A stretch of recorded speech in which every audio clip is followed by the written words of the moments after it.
Let the word go forth from this time and place to friend and foe alike. This is preeminently the time to speak the truth, the whole truth, frankly and boldly.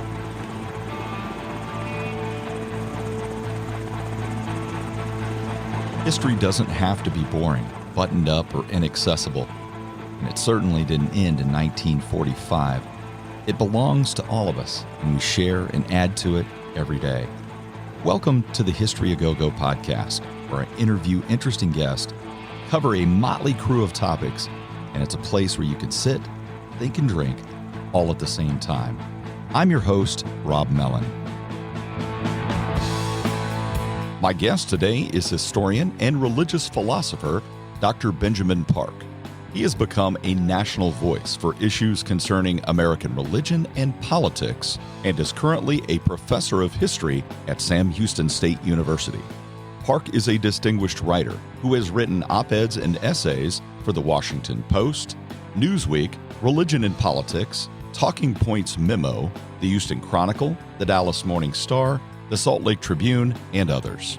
He has also written some excellent books, including American Nationalisms, Imagining Union in the Age of Revolution, 1783 to 1833, and that examines how local context influenced ideas of nation and union during the 50 years following American independence. He has also written Kingdom of Nauvoo, The Rise and Fall of a Religious Empire on the American Frontier, and that will be our topic of discussion today. Of Kingdom of Nauvoo Publishers Weekly writes, an enjoyable and fastidiously researched work. Park, who was given extensive access to the Mormon Church's archives, entertainingly establishes this little-known Mormon settlement's proper place within the formative years of Illinois and Missouri frontier. And we are very pleased to have the decorated author, historian, and religious scholar with us today. Welcome, Dr. Park. Glad to be here. I know you spent some time in Nauvoo. What was your impression of Western Illinois at that time, and did that pique your interest in the history of Nauvoo or history in general? Well, as someone who was raised in New Mexico and did schooling in Utah, I was amazed at how flat the region was. I was also blown away at the size of the Mississippi River. That was probably the indelible feature that very quickly ingrained itself on me, was how large and imposing the Mississippi River was and how it lived up to, or maybe even exceeded my expectations for its, majestic power. Dr. Park, it is tradition here to accompany the conversation with a special brew. But today, we don't have a brew at all. Instead, we have delicious, all-natural lemonade. Newman's Own, old-fashioned roadside virgin lemonade from Newman's Own, which of course has donated 100% of their profits to charity since 1982. Now, some like their lemonade on the tart side, and some like it on the sweet side. Newman's Own, though, finds a perfect balance. And with no artificial flavors, colors, or preservatives, it is the perfect drink to ease a thirst on a hot summer day. Remember, the best way to enjoy the podcast is with one of our featured drinks. I would also like to ask you to subscribe to the podcast. Simply click on the subscribe button on the directory that you use and get the newest material immediately after it is published. Subscribing, it's the only way to get the newest shows right away. And to the ever-expanding list of supporters and listeners from 75 countries and more than 2,000 cities across the globe, I would like to say thank you. And now I raise my Newman's Own old-fashioned roadside virgin lemonade very high. And to the hardy pioneers who braved wind, rain, and snow, and even an icy river or two to seek a more fulfilling life, I say cheers. Would you explain Missouri Executive Order 44, which is known as the Mormon Extermination Order? Was that actually an order from the governor to the militia? Yeah, so when the Mormons were settled in Missouri, they had a number of years of increasing and escalating problems with their neighbors, which culminated in 1838 with what's typically called the Mormon-Missouri War, where the Mormons had their own county where they were supposed to stay in, and their non-Mormon neighbors expected them to just stay in that county, and then the Mormons understood that this county is going to be our hub, but we're going to expand elsewhere. And so inevitably being a fight as the Latter-day Saints moved outside the county, and especially when they started voting in county elections outside of there. And the Mormons thought that they were being persecuted. The non-Mormons thought that they were being overrun. And so then there were a series of skirmishes and fighting, including a battle at Crooked River with several casualties on each side, which led Governor Lilburn Boggs to sign Executive Order 44, more famously known as the Extermination Order, which declared that the Mormons are nuisances and a threat to the safety of the state, and therefore should be either driven from the state or exterminated, which the Latter-day Saints read, and some Missourians read, as basically a kill order to kill those who weren't willing to leave the state's confines. And so some of the Mormon leaders turned themselves in, including Joseph Smith, and they were housed in Liberty Jail. And over the winter of 1838-39, a number of saints had to flee in the middle of the cold season across the state of Missouri, across the Mississippi River, and into Illinois, where they were basically religious refugees. So why did the people of Quincy then, I know they actually had made their way through when they went into Missouri, but then in that winter of 1838 and 39, why did the people of Quincy take the saints in? Well, I think there are both genuine and maybe political motives that led to that very heroic undertaking that the Quincy residents did in taking in these saints, adopting them into their homes, at least for a short term, so that they could get settled again.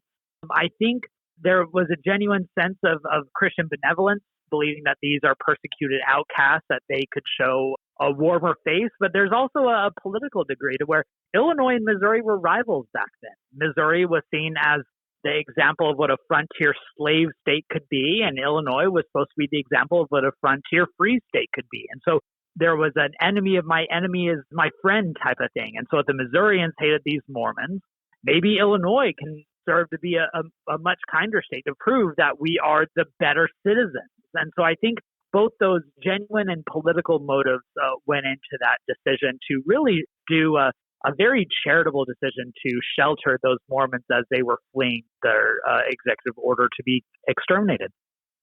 Were there any Mormons who wanted to exact some revenge because of that extermination order or spoke out strongly against what had happened in Missouri? Oh, there were plenty. Probably every Mormon was willing to speak out against Missouri and condemn the leaders. And in fact, some of the Missouri survivors, some of the Mormons who survived the Missouri travails, they very quickly gave public comments, wrote newspaper editorials condemning the state of Missouri for what they did. Where some of the leaders drew a line is that some Mormons were speaking out against the Democratic Party who were in control of Missouri and saying that this is an example of the Democratic Party's, local control, mobocratic spirit. And Joseph Smith and the Mormons said, well, let's focus our blame on the state and not the political party because there might be some Democrats here in the state of Illinois that we want to befriend. And then there are others who are wanting to take it a step further, a number who have been accused of trying to assassinate Lilburn Boggs, who was the governor of Missouri at the time.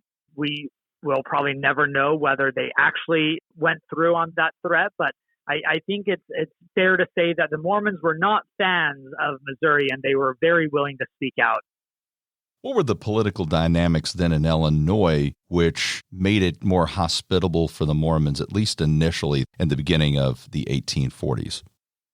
Yeah, so the Mormons arrived in Illinois at a perfect time and received for them the perfect welcome because not just the political dynamic I already mentioned that Illinois was anxious to prove that they were a better state than Missouri, but Illinois was pretty evenly divided politics-wise. You had the Whigs and the Democrats at the time, and Illinois was kind of been seen as a swing state with statewide elections going to both parties depending on the year. It's also a growing state, so you were having 3 new congressional seats coming up in the next few years based on the 1840 census.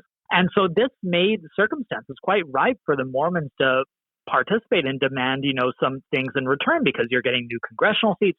You're getting political parties who believe that if they could get the thousands of Mormon votes, that's going to tilt the election their way. And Mormons recognizing that they had this advantage, they basically said, we need to orchestrate and organize and be careful about how we go about this because we can approach political parties and specific politicians and say, we can promise you 2,000 Mormon votes if you assure Nauvoo safety and security and approve of, our Nauvoo charter and whatnot. And so what's remarkable when I went in doing this research was how much the politicians went along with this. They were stumbling over each other to befriend the Mormons because they believed that the Mormons could be the swing voters to turn the state's power over in their direction.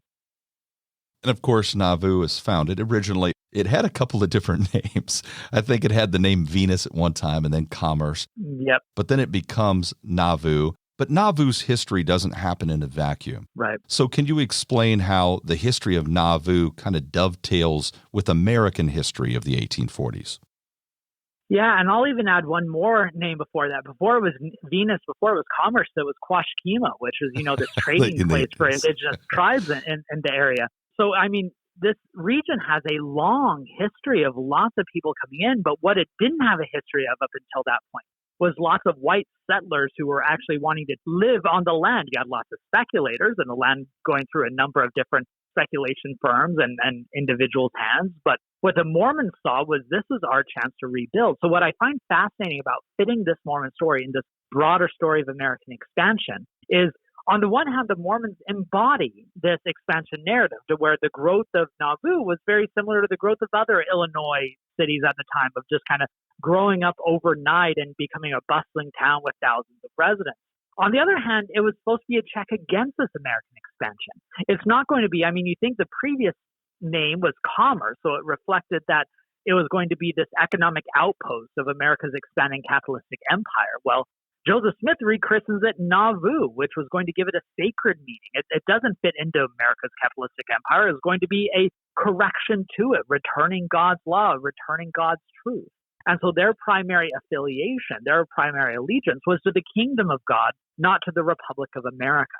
While at the same time, of course, incorporating a number of the cultural expectations and political realities, which is why I find Nauvoo such a fascinating story, because it's a story both of America and of America's discontent. At that 1840s time frame, had been impacted by the presidency of Andrew Jackson and the expansion of just democracy in general. Could you explain how the Mormons either accepted or rejected Jacksonian democracy? Yeah, so one of the pinnacles of Jacksonian democracy was this idea of local rule. That the more power you get at the top level of government, the more corruption there's going to be, and the more pure level of political involvement is at the local level, the state, the county, even the village. Well, to the Mormons, they were terrified coming out of the Missouri experience because they saw that, in the words of Joseph Smith, what happens when the governor is the head of the mob? Then there's no place to turn for recourse. And so one of the first things that Joseph Smith and the Saints do when they arrive in Illinois is they send a delegation out to Washington, D.C. to meet with both Congress and the American president, asking for the federal government to get involved, to say that we can't turn to get redress from the state of Missouri when the state of the Missouri is the people doing wrong. And basically both Congress and the president turn around and say, this is a local matter. The federal government has no jurisdiction to get involved in these activities, which was a pinnacle of Jacksonian era. And so Joseph Smith and the Mormons end up just taking two tracks as a result. One, they're like, okay, we're going to take the Jacksonian impulse even to a further degree and basically declare Nauvoo a city-state. If you're saying that control needs to be at the local level, we're going to make it to where Nauvoo controls everything within its boundaries and you can't get involved with us at all. Or if you want to get involved with us, we want to sidestep the county, we want to sidestep the state, and we want to go directly to the federal government. One of the last things Joseph Smith does in his final year of life is he petitions Congress to declare Nauvoo a federal territory, kind of like Washington, D.C. or an indigenous reservation, to where the federal government would go in and protect the region from the state. So you see this fascinating dynamic to where most Americans at the time are, embracing the Jacksonian concept of local rule, whereas these marginalized groups who believe that local rule is not in their favor are arguing, no, there needs to be another avenue. There needs to be a dispassionate umpire who can step in and say when our rights are being trampled. And that's a principle that Joseph Smith dies trying to defend. What's remarkable to me is that same argument gets picked up the next decade with abolitionists, women's rights movements, those people who are arguing that in order to protect the rights of individuals, the federal government needs to be both empowered and interested in stepping in on these local concerns. And the Civil War, of course,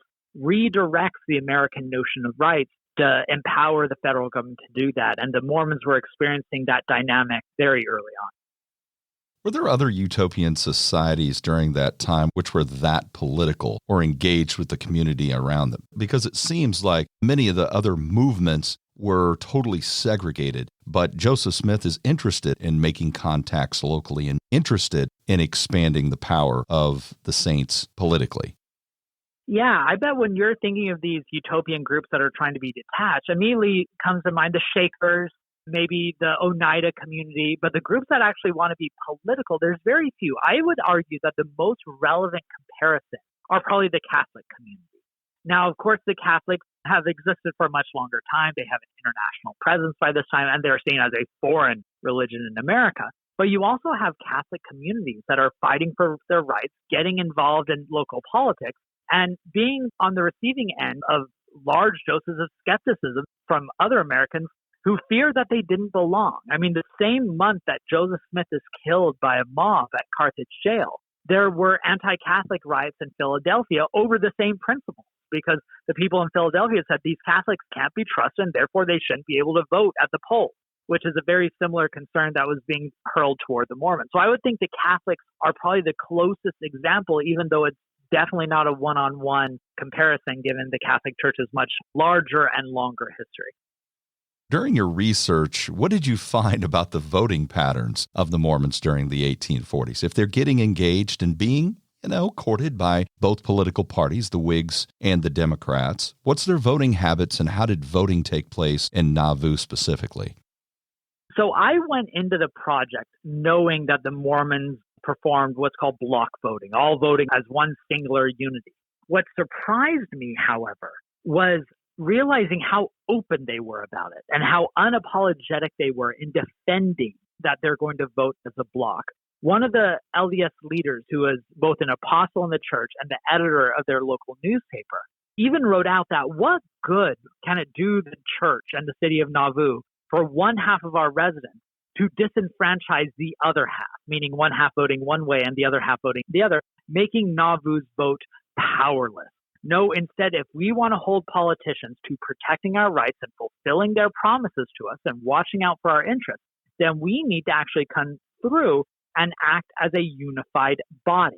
So what would happen would be in advance of the election, Joseph Smith and the church leaders would talk to the various candidates, and then they would announce either at a large gathering of the saints or through their newspaper that so-and-so, Stephen A. Douglas, is a friend of the church, and therefore we should go out and support them. And we have the voting records from Nauvoo. So, for instance, in August of 1842, they were voting for 11 different offices, and in one precinct in Nauvoo, 516 people voted. And of those 516 people who voted, only 11 did not follow the precinct voting pattern that Joseph Smith had announced at their general conference the week before.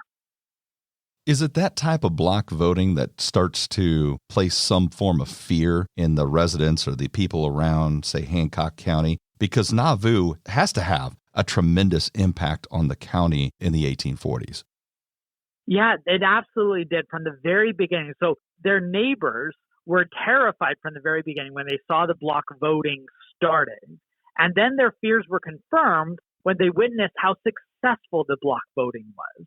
The Mormons were able to swing nearly every county-wide election between 1840 and 1846. Whoever they designated would win that county seat, including a congressional seat that took place in 1843, whereas the Mormon vote, which was nearly unanimous, was larger than the margin of victory for those candidates. And those around Nauvoo, they cried foul. They were saying that this is an infringement on the separation of church and state.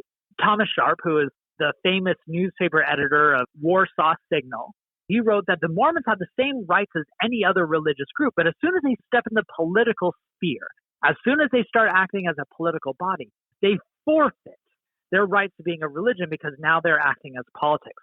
So this is an infringement on what they believe to be the individual right of the human conscience, that it's okay for your religion and politics to intermingle. Almost everyone did that in early America. But to have a religious leader step out and say that you should vote for this person, that was a betrayal in many minds of how an American democracy was supposed to work. Because for a democracy to function, people need to be able to act on their own conscience. And this was a betrayal of that. So, of course, in that winter of 1838 and 39, Joseph Smith is originally in jail in Missouri, and then they get to Illinois and they establish Nauvoo. But then in your book, you talk about how Missouri continually tries to extradite Joseph Smith and try him back in Missouri. What's the purpose of that at that point? So we'll probably never know how or why Joseph Smith escaped being held custody by Missouri in April of 1839. Joseph Smith claims that he was allowed to escape. The state of Missouri said that he escaped of his own volition, and they were not letting him escape. And so Missouri constantly wanted to bring him back to justice. I lean toward thinking that they allowed him to escape because they were basically holding him hostage until all the Mormons got out of Missouri. And then once all the Mormons had left, then they let Joseph Smith go. But then they probably had regrets after seeing the Mormons settle in Illinois and once again become powerful. And Missourians are like, all right, we need to bring Joseph Smith back to justice. He has not been actually tried for the crimes that we brought against him, crimes that included treason. And so we need to, extradite him back to the state. And that started 3 increasingly difficult attempts to extradite Joseph Smith from Illinois, then bring him back to Missouri. Now, the Mormons, as you might imagine, were dead set against this option because they believed as soon as Joseph Smith set foot back in Missouri, that he would be killed, that there would be another extra-legal lynching, and that he would never see justice. And if he were miraculously able to be brought to trial, that there would be no Missourians who could give him an honest trial. So they did all they could to keep him from arriving back in Missouri. Now, the first time that there was an extradition attempt, Stephen A. Douglas, who at the time was a state judge, he steps in because he's trying to court the Mormons toward the Democratic Party. And he says, well, why don't you bring it to my court and I will grant you a writ of habeas corpus. Now, habeas corpus, of course, a legal measure to adjudge the legality of someone being arrested, not whether a person is innocent or guilty of the crime. And after Joseph Smith is freed upon this habeas corpus granted by Stephen A. Douglas in 1841, they keep returning to that remedy the successive 2 times that Joseph Smith has tried to be extradited. The second time he's brought back on conspiracy, aiding someone who tried to assassinate Lilburn Boggs. And then the third time it was charges related to the Missouri War a few years earlier. Each time that the Mormons were faced with this extradition problem, they took increasingly, we'll call it problematic steps to stop it. They believe that this is illegal, unjust, and immoral attempts by Missouri just to kill Joseph Smith. So they were going to use any mechanisms they could. And so they granted the city of Nauvoo increasingly powerful measures to adjudicate any charges against Joseph Smith. At one point, even passing some city council ordinances that said any arrest warrant signed outside of Nauvoo for crimes committed outside of Nauvoo by powers above Nauvoo would have to be considered by Nauvoo's municipal court before Joseph Smith could be arrested. And given that the municipal court was presided over by Joseph Smith and filled with Joseph Smith's followers, of course, that's not going to happen. And what I think is a big turning point is that in each of these cases that Joseph Smith finds a way to be freed, state politicians refuse to get involved because as soon as one of them step in and say, hey, Nauvoo should not have those legal powers, or Nauvoo's attempt to grant Joseph Smith habeas corpus, that exceeds their boundaries and we need to strip back Nauvoo's power. They knew as soon as they do that, they would lose Nauvoo's vote. And so when Joseph Smith is arrested again in 1844 and held in state custody in the county jail, the neighbors are like, we've seen this movie. We've read this plot. We know what's going to happen. He's going to find a legal loophole. Judges are going to go along with it. Then politicians aren't going to be willing to step in and settle scores. So that's why we need to actually take justice into our own hands. What was the size and experience level of the Nauvoo Legion? Yeah, so what's fascinating about the Nauvoo Legion is theoretically their existence was in line with most cities at the time. Most cities would have their own legions or militias that were connected to the state militia in order to raise in case there was a need for it. And Illinois in its first few years had no shortage of armed conflicts in which they had to call in the militia. Well, what made the Nauvoo Legion so fascinating, or scary to their neighbors anyway, was that Joseph Smith, who had a lot of city authority, but the ecclesiastical authority, was the lieutenant general of the Nauvoo Legion. So outside of Nauvoo, they saw this as a private army at the direction of Joseph Smith, that while theoretically part of the state militia, they're like, we know their real allegiance is to Joseph Smith. And they had at their height probably close to 2,000 men willing to put on the uniform and go through their drills, which is larger than the state of Illinois' standing army. And so it was a very imposing sight. Now, very few of the men involved actually had experience or were prepared for warfare. There were a few, including a few who, had experience in Illinois' Black Hawk War, but most of them were inexperienced. But one thing they did have going for them was they were armed, because John C. Bennett, who was a convert to Nauvoo in 1840, he had served as a quartermaster general for the Illinois militia, and so he made sure that they actually had their arms at their disposal. Veering back into the religious elements of what's going on in Nauvoo, I'm wondering about the development of polygamy. Was that something that was universally accepted or something that developed over time in Nauvoo? Yeah, it's something that developed very slowly. So it seems the contemporary records related to polygamy in Nauvoo are sparse and often layered. Many are filtered through code. Some come from later reminiscences, although we definitely have enough evidence from the time itself to have the broad outline of what happened. And it seems like Joseph started teaching polygamy in 1840, and it came in bits and pieces. He was sealed to his first plural wives in late 1840, sealed a few more the next year, and then it really started taking off in 1842. And Joseph was very careful in who he introduced it to. He would only introduce it to people who had long family ties in the religion, people that he could fully trust. And so, as a result, the circle of those involved in polygamy remained small for much of Joseph's life.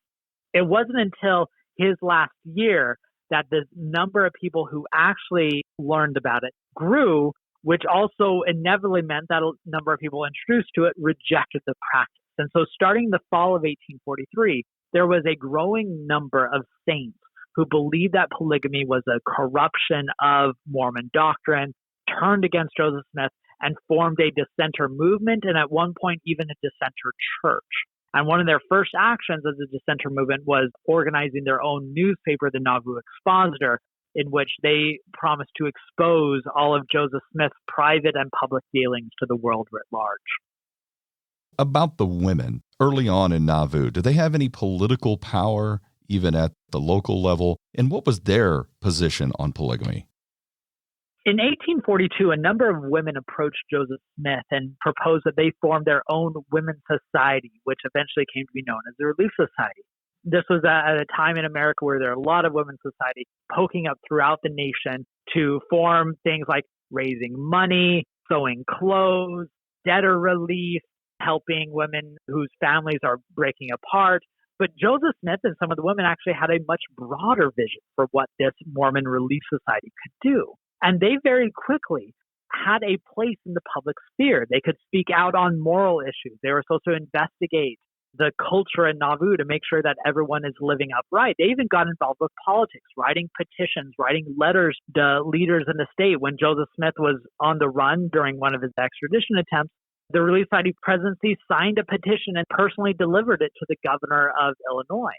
Now, this was not unheard of in the nation, but it was definitely rare. And the women of Nauvoo, as a result, exerted more public weight than probably many women's organizations throughout the nation. Polygamy, of course, was the issue that divided many of them. Emma Smith, who was Joseph Smith's wife, she was, you might say, not a fan of polygamy, and she rejected the early rumors of it. And it appears that Joseph Smith did not approach her about the details of polygamy until well into it. Whereas several of the other leaders of the Women's Relief Society were not only aware of polygamy, but had secretly been married to Joseph Smith as plural wives. And when Emma Smith discovered this, she saw it as a big betrayal. This all came to a climax in 1844 when Emma Smith, still fighting against polygamy, used the Relief Society as her vehicle to publicly expose private practices in a series of public Relief Society meetings. And it was at that moment that Joseph Smith dissolved the Relief Society because he was fine with the Relief Society using public power and participating in the public sphere as long as they were defending him and fulfilling his aims. But as soon as they were using that same mechanism to challenge his authority, he went out to dissolve them. So Joseph Smith becomes a Freemason during this time. What impact did that have politically and socially in Nauvoo? There are a number of reasons why Joseph Smith jumped at the opportunity to join the Freemasonry, even though in his earlier years he had made some pretty anti-Freemason comments. One of the reasons why it built political connections. A lot of the leading men, the leading politicians were Masons, including some of those who were in Joseph Smith's inner circle in the early years in Nauvoo. And so it also helped that the Master Mason of Illinois' Grand Lodge was running for political office at the time. So he felt if he built this relationship with Joseph Smith and helped him organize a Nauvoo lodge, that maybe he could get the Mormon vote. And so I think early on, it really helped Joseph Smith build bridges with politicians, because this was at the same time that they were getting almost unanimous support from statewide politicians. Masonry was one way to prove that you were civilized, that you were part of, America's fraternal order. Then the Mormons end up using Masonry to their own devices, building off of Masonry for their own religious rituals, and Masons started getting really nervous about that. Then when almost every adult Mormon man entered Masonry at a fast date, the Masons feared that their practice was being corrupted by being made universally available in Nauvoo. At one point, there were more people who were Masons inside Nauvoo than the rest of the state put together, so Masons weren't happy about that, and they ended up suspending the Nauvoo Lodge. And then Joseph Smith quickly discovered that he did not have as much capital as he wanted. In fact, some speculate that his final words when he was killed in Carthage jail was he was going to be speaking out a Masonic distress signal in hopes that that would stop the Masonic men who were rushing to Carthage jail, who of course did not slow down and still killed him. So I think the Mormons hoped that Masonry would bring them the social and political connections, but in the end, it wasn't enough to keep their reputation where they wanted it. So if you add all of the things that we've talked about up, you have the political power, you have the use of the courts, the habeas corpus, for example, in local power, then you have the size of the Nauvoo Legion. Out of all of those, what eventually prompts that group to rush into Carthage jail where Joseph Smith is being housed? When the Mormon dissenters inside Nauvoo published their first and only issue of the Nauvoo Expositor, Joseph Smith, as mayor of the city, ordered the city council to declare that newspaper a nuisance and to destroy it. Ironically, the same actions that had been taken against the Mormons in Missouri the previous decade. This led a number of dissenters to flee Nauvoo and try to get support from Nauvoo's neighbors in opposing the Mormons. And Thomas Sharp and the neighbors, they thought this is their moment where both internal and external opposition had grown to a critical mass. And Thomas Sharp famously said, "The time for debate is done. Let your next comment be with a gun." And Joseph Smith gets worried. He declares martial law in the city, which was a treasonable offense. And so all the walls seem to be closing in around Joseph and Nauvoo. Joseph Smith tries to run and hide. He escapes Nauvoo, goes out to Iowa, is convinced to come back because he fears that the Saints are going to be killed without his presence. So he organizes a surrender to Governor Thomas Ford, is taken to Carthage jail, the county seat. And while he's held in Carthage and the state is starting to investigate the claims against the Mormons, a mob gathers in Warsaw, Nauvoo's biggest rival town. And they say that even though Joseph Smith is held in jail, we know he's going to find a way out. We know the politicians are gutless. They're not going to step in. We know the judges are going to allow them to use a loophole. We have to take justice into our own hands. And they actually write out a manifesto that they addressed to Thomas Ford saying, this is why we believe that in this instance, the existing structures have failed and we have to take vengeance in our own hands. And they march to Carthage jail, storm into the building, and kill Joseph Smith and his brother Hiram in cold blood. The ringleaders of this mob end up being brought to trial the next year, and they're acquitted due to a number of reasons. But one of the reasons is there was a general feel that how can we punish these handful of men for doing what was likely the will of the entire county? And so that's why I see Nauvoo as an example of democracy falling apart. Both sides of the equation, the Saints in Nauvoo and those outside of Nauvoo, believed that the democratic process had failed them and that if there was going to be any justice, they were going to have to do it themselves. Why doesn't Joseph Smith have the protection of the Nauvoo Legion? Why does he feel he has to run away if he has a militia that outnumbers the entirety of the militia in Illinois? Well, I mean, for practical purposes, if the state were to call in all the individual county militias, then they would probably outnumber the Nauvoo Legion. There was, the standing militia in the state and then the county militias. Joseph Smith knew that if all the counties joined, then they would be outnumbered. But on the other hand, Joseph Smith and the Mormons in general, especially up through Utah, their rhetoric often outpaced reality. So Joseph Smith would talk about, we are going to fight to the death, but when it came down to it, he would try to find a peaceful resolution. I think that's what happened. When he surrendered himself to Thomas Ford, he also surrendered all the state-issued guns and ammunition and cannons that John C. Bennett had acquired for the city years before. So when Joseph was actually held in Carthage jail, Nauvoo didn't have the resources they would need for an all-out war. Now, that didn't stop Thomas Ford and others to fear that a war might happen. In fact, when Thomas Ford gets word that Joseph Smith had been killed in Carthage jail, he was terrified a civil war was going to break out. He ordered that the city of Carthage be vacated and all the important city and county records that were held there to be moved to Springfield. And he urged church leaders to make a public statement pushing for peace, which they did. So I think in the end, the failure of the Nauvoo Legion to step forward and protect Joseph Smith is kind of a check on how much reality accompanied the sometimes violent and often radical rhetoric that Joseph Smith and other Mormons uttered. If the governor knows that Joseph Smith has given himself up and is going to protect him and conceivably give him a free trial or be adjudicated justly, why is he left in Carthage? Why didn't the governor make an effort to move him to a more hospitable jail in Sangamon County or something like that? Yeah, Thomas Ford is such a fascinating figure. He'd only been governor for not even a year by that point. He had been elected in 1843. And what's perhaps tragic about the Thomas Ford character is that he had complete confidence that democracy could win out.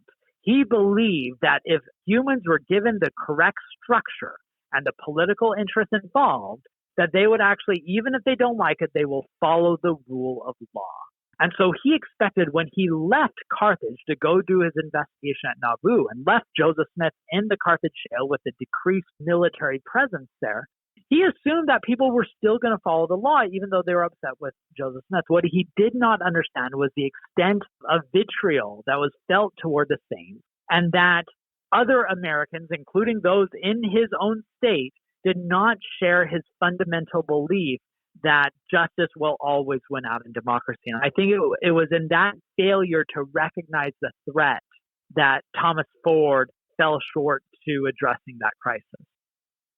So in that tragedy that happens in Carthage, is that just mob justice where the mob just basically takes over? All of these individuals can't be evil or terrible people. It just, the mob sometimes can just take over a circumstance.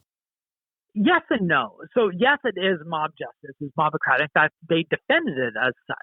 But I think when we modern Americans think of mob, we think of these unruly people who are irrational and they have their pitchforks and their bonfires and they're just marching out to get their revenge. We use this rhetoric for, a Twitter mob who is going after some poor soul for something they said or so forth. When in reality, those who marched on Carthage jail, they did not see themselves as irrational. They thought that they were doing a rational action. In fact, they named themselves the Carthage Committee of Safety. Now, the Committee of Safety is a term that dates all the way back to the Revolutionary War era, when there were, citizens during the conflict with Britain who said that sometimes circumstances necessitate diligent and otherwise peaceful citizens to take justice in their own hands. And that's what the Warsaw Group did.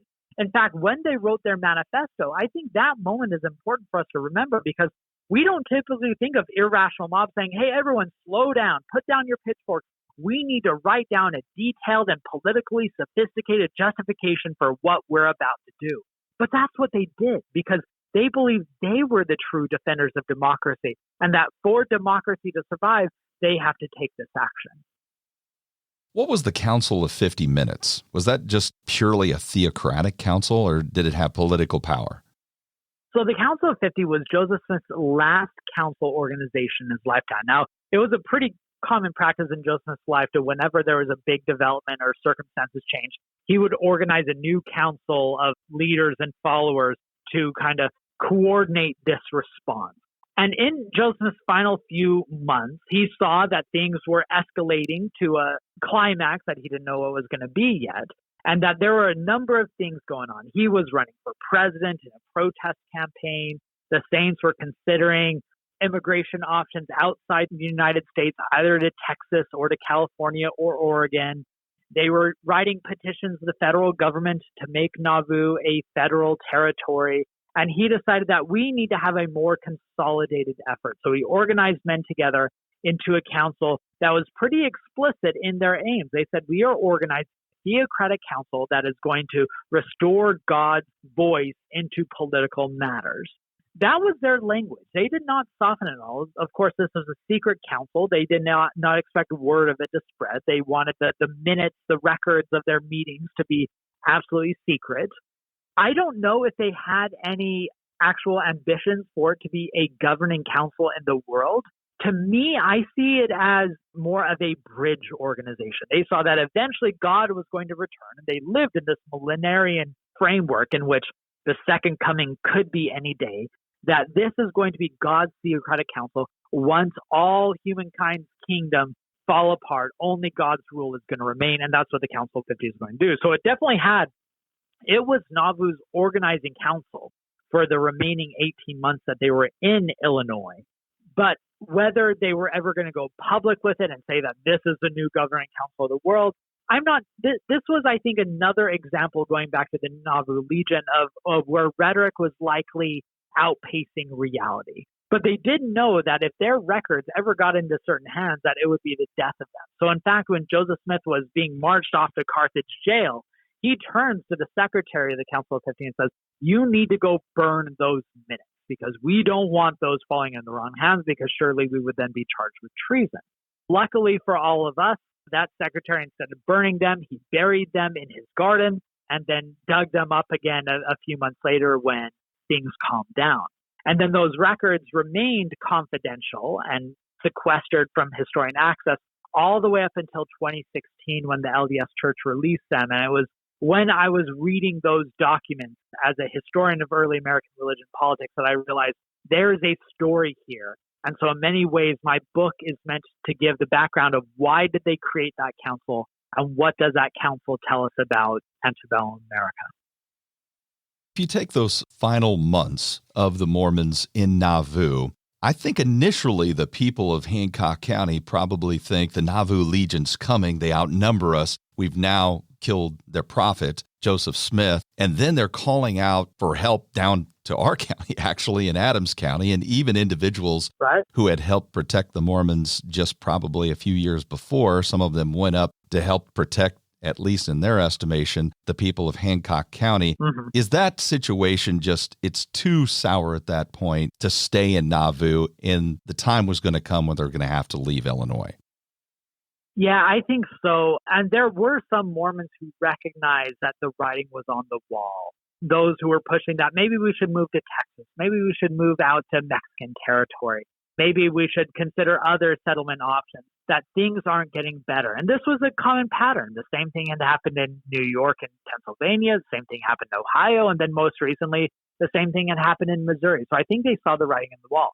What's fascinating to me is the moment in the summer or fall of 1845, a year after Joseph Smith is killed.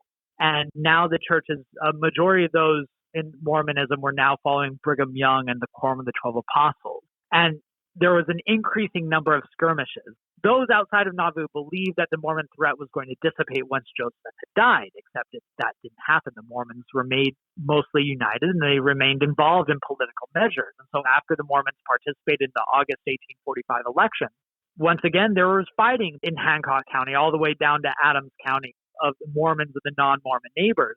And Governor Ford puts together a council or a committee, including Stephen A. Douglas, to investigate what needs to happen here. How can we save this without it turning into a civil war? And their conclusion was the Mormons can't remain here. They have to leave. But that puts Governor Ford in a tough situation because there's no, laws in place in which you can forcibly remove citizens. And so Thomas Ford writes this very awkward letter to Brigham Young and Nauvoo leaders saying, hey, we don't have the authority to say this, but you really should leave Illinois. And fortunately, by this time, Brigham Young and others had recognized that they needed to leave, and they had actually, for a month, had been investigating where they should migrate to.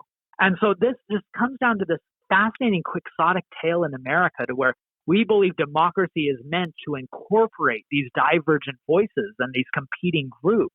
Whereas in Nauvoo and this Illinois story, that fell apart and that didn't happen. The only solution was not to integrate them into society, but to expunge them from it. You know, there are individuals that even after all of this has happened had helped support the move or had helped calm down the situations. You mentioned Stephen Douglas and then John Wood of Quincy, who was the mayor and eventually will become the governor. He actually goes up to Nauvoo and tries to calm things down. And then after the Mormons leave, there's a group of saints that are destitute, and he has a relief party that goes up and provides supplies and so forth for them. So there were individuals around who did believe in that democracy. They're probably in the minority. Yeah, and what's fascinating is many people in the state felt that way up until the crisis. So there were a lot of people willing to overlook Mormonism's problems until things got crazy. And then, you know, those who turned against the saints, they lived otherwise peaceful, law-abiding lives. And even after the crisis, there are lots of people who are willing to stand up for the Mormons. So you just see the diversity of experience and kind of the broad, multivocal nature of democracy of where are the boundaries of who can be accepted and who has to be rejected. Well, thanks, Dr. Park. I really appreciate it. It's a fascinating story. And of course, Nauvoo is right up the river from us, so I'm very familiar with Nauvoo. It's a great place to visit even today, and it is a great story. Thank you. I think so too. I love it. I love the region. Every time my family goes through, we'd like to stop in Quincy as well. I'm thrilled that people in the region might get a little more taste on their fascinating history. I would like to thank my guest today, scholar, historian, and author, Dr. Benjamin Park. If you would like to get his recent book, Kingdom of Nauvoo, The Rise and Fall of a Religious Empire on the American Frontier, simply click on the link in the description below.